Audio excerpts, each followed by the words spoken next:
Hello everyone and welcome to this Guild Wars 2 video.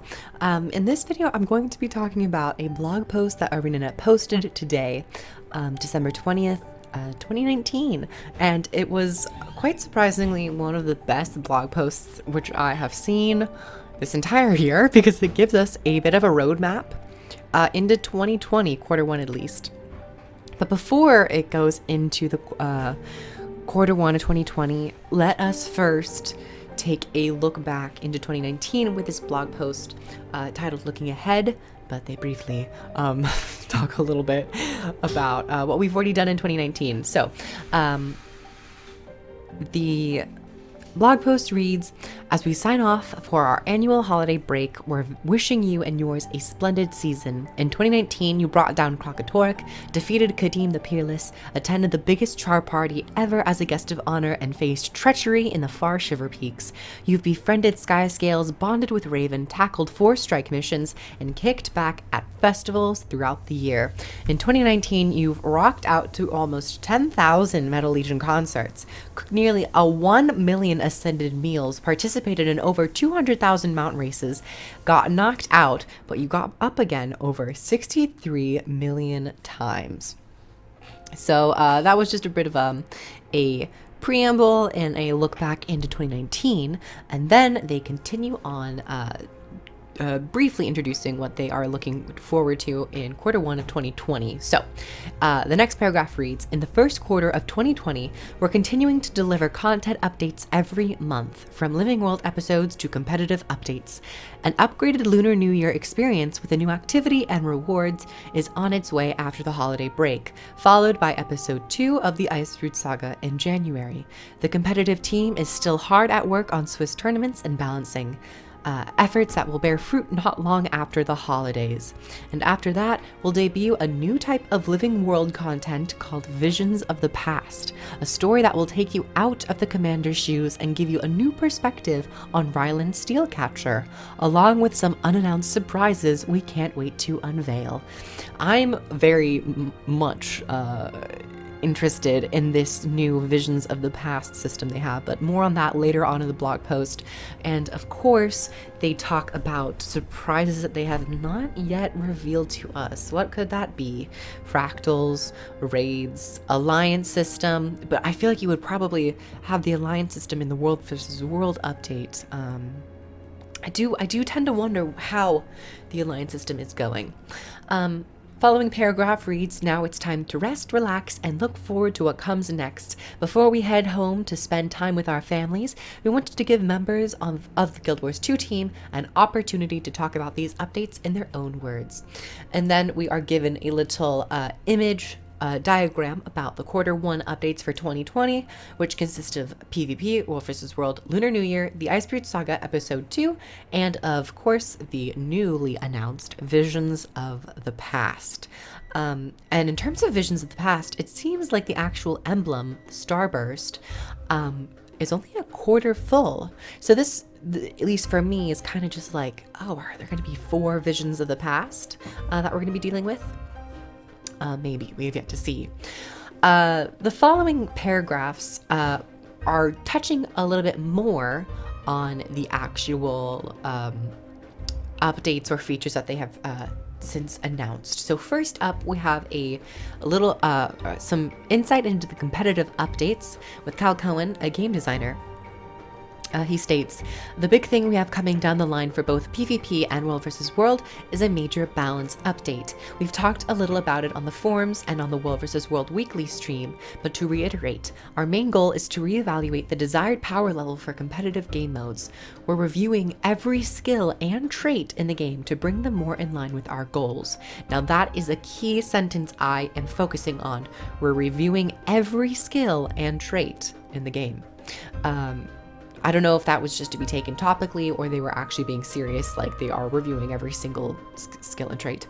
But But to continue, this update will be a large step in the direction we want to move, but there will certainly be more work that follows and more problems to address. This balance update is currently targeted for Q1 of 2020, assuming everything goes according to plan. We were given a small glimpse into their updates when the recent balance patch, where they were culling away the fall damage and revive traits, and culling them away and changing them into different traits.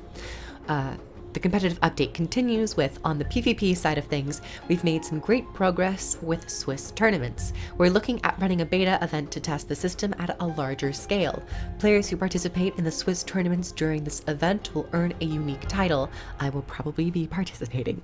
The beta is targeted for early next year, and the full release will follow after any outstanding bugs are squashed. For World vs. World, we're planning to address some of the problems introduced by the Warclaw, namely its overall movement speed and elusiveness via evades. We'll be removing the increased movement speed in owned territories and replacing it with a new mastery that we're still working out. We'll also be reducing the Warclaw's endurance to give players more opportunities to chase it down and force a dismount. I don't do too much World vs. World, but I think everything that they've said, it sounds great, if that is the case, of course. And it probably is. I don't have any say. But in terms of PvP, the Swiss tournaments are going to be very exciting. And I hope to hear more about the alliance system for World vs. World in the coming months, hopefully. It's been like, what, a year and a half or something? So that was the competitive side. And then they jump into the Lunar New Year. The first festival of 2020 will be Lunar New Year, starting soon after the holiday break. Historically, this celebration has been smaller, but this coming year, we're taking the first steps to bring it to parity with its fellow Tyrian holidays. They continue on saying they're adding some festivals, a PvE mechanic. I love horns. I love car horns. But they continue saying there's a PvE activity coming with Lunar New Year, a weapon set for players to collect as well. So whenever Lunar New Year comes around, I'm going to be very keen on seeing how much they've actually added. And then penultimately, we get a little tidbit about Visions of the Past, which I will read in its entirety, considering it's a new category. So this is from Elijah Miller, a senior designer. Scry into the past and witness what life is like as a member of Ryland's elite steel warband, armed with the finest char technology. The group will head into deadly snowstorms, dwarven ruins, and even explore the Darkmire delves. I am very interested to see how this actually will play out. As a recruit, you are expected to assist the warband in a variety of tasks. Take up sniper rifles to fend off threats, gather components to bolster allies, and partake in friendly competitions to see who can defeat the most enemies. Of course, there are additional perks to being in the Steel Warband. The troop is equipped with the latest armored vehicle. Is this a hint amount? Recruits are expected to maintain the vehicle, but if you gather some ammo, you'll be more than welcome to hop into one of the gunner seats and rain fiery death down upon any foe foolish enough to oppose the warband. Now, this whole Visions of the Past system, of course, this is completely new, and we don't have a lot of information about it. It kind of feels like a single-player situation, is it? Well, no, because it's saying you're a member of Ryland's elite warband, so it might kind of be like a fractal? A dungeon? Could this be like a dungeon? I'm slightly confused on how this is going to play out. Or is it going to take your personal character and just put them in there and strip your title of commander and they just view you as another warband member? Or is it going to be like one of those fractals where you get transformed into a char character? We have yet to see. And then the big stuff. I just, needed to reiterate how big it is. We have Icefruit Saga Episode 2 arriving January 28th. Now, I imagined it would be January, but I did not expect to get any teaser until 2020. And it's quite a treat for them. They gave us a little early holiday gift in the form of this teaser. So let us kind of review it. I guess now, if I can. Yeah, let me just make sure it's highest quality. There isn't necessarily much to review. I'm gonna put that in a loop, and yeah, it just seems that it might be Drakkar.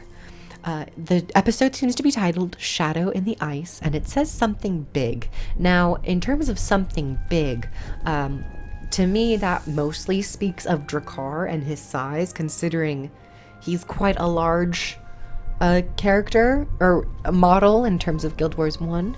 But when they say something big, that alludes to the possibility of like just metaphor or figurative language comparing the size of Drakkar to the actual episode, or this could actually speak to the normal size of the episode, the length, how much there is to do in it, expansions of any maps that we are probably getting in Bureau Marches, any new features coming with this episode, a raid of Fractal, no one necessarily knows, any PvP maps, arena maps, a new conquest map, but you would probably imagine any competitive things to be touched on beforehand. So, but we don't really see too much. We just see a wall of ice and a mysterious shadow swim along it. Along the wall. Presumably this is Drakkar, and behind it is just the lake. So this is going to be really interesting to see any other teasers we get in the meantime. And I hope when they do return from their winter holiday and break, that they start to pepper a little bit more teasers.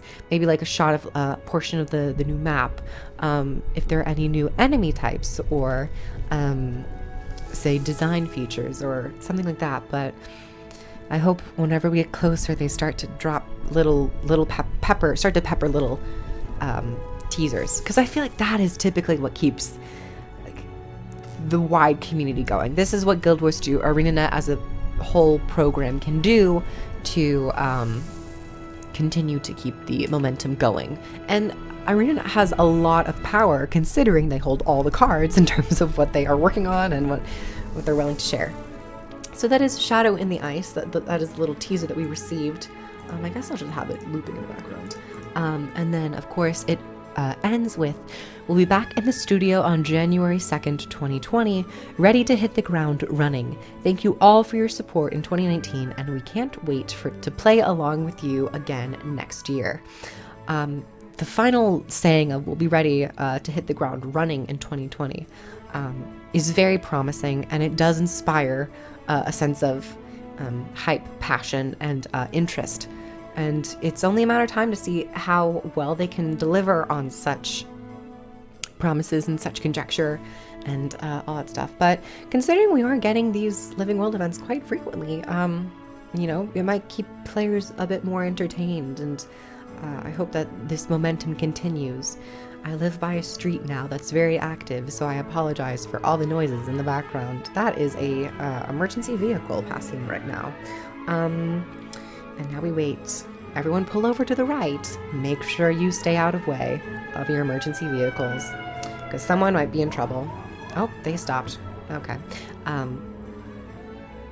Anywho, overall, this article, this roadmap, as a whole, I guess this is my conclusion part of the video, but the fact that they gave us an outline for Q1 of 2020 before it's even 2020 is very promising, and is a beautiful move from ArenaNet, in my opinion. And this also, to me, at least seems like they will do something like this for Q2. Like once we get to the end of the first quarter, I would imagine that they will start to reveal their plans for Q2, and then following the end of Q2, give us another roadmap for Q3, or at least an image of what they have planned. This is how you do it. These images, you don't necessarily need a whole blog post. I guess you can have a blog post, announcing the image for what you have planned in terms of the different